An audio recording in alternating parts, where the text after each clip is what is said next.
allegedly programmed machines na kahit sino ang iboto mo ang lumalabas abalos na minsan hindi nagre-rehistro ng sino mang senador. Yung iba naman bumoto ng 100 pero overvote na ang sinasabi. Tapos sa Calbayog, sa Samar, may sinasabi naman na pag bumoto ka ng mayor at vice mayor, automatic lalabas yung mga senador. Kaya medyo nakakatakot kasi ganyan yung storya. At ang balita sa Davao, pagkadami-daming mga machines na hindi umaandar. Kaya eto nga, nananawagan po ako sa BEI.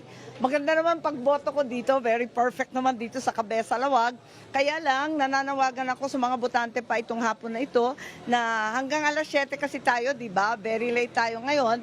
Eh kung ganon, pwede ba i-check ninyo ng maigi lahat ng gagawin, tignan ninyo ng maayos yung resibo ninyo, maging makulit kayo at mapansin. At kinakailangan kung may reklamo, alam ko na bawal ilabas yung cellphone mo at kukunan mo, bawal yon, magagalit yung ating BEI. Pero kung magre-reklamo ka, may proseso. Sundan lang yung proseso, sabihin mo, may reklamo ka, may disparity, pagkatapos papipirmahan ka. Kaya kinakailangan nandito sa atin yan. As we all know, it's the very first time that we have a new technology provider.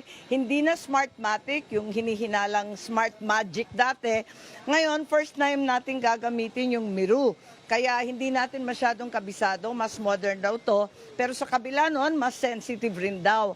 Kaya alamin natin at manmanin natin maigi kasi ang boto natin ay isang karapatan na binigay ng ating salinlahi.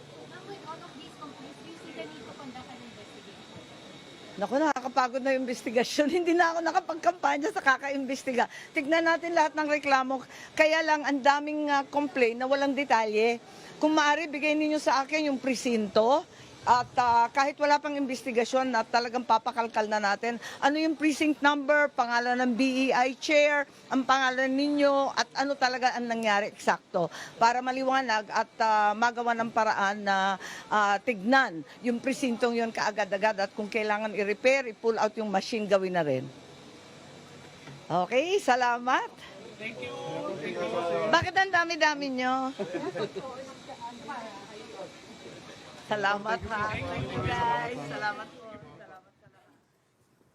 At yan mga kapatid, napanood nga ho ninyo ang naging maikling panayam kay re-election ni Senator Amy Marcos na katatapos lamang bumoto dyan sa Ilocos Norte. Narinig natin siya magbahagi ng kanyang mga narinig na reklamo tungkol nga sa pagdaraos ng Bilang Pilipino 2025 ngayong umaga.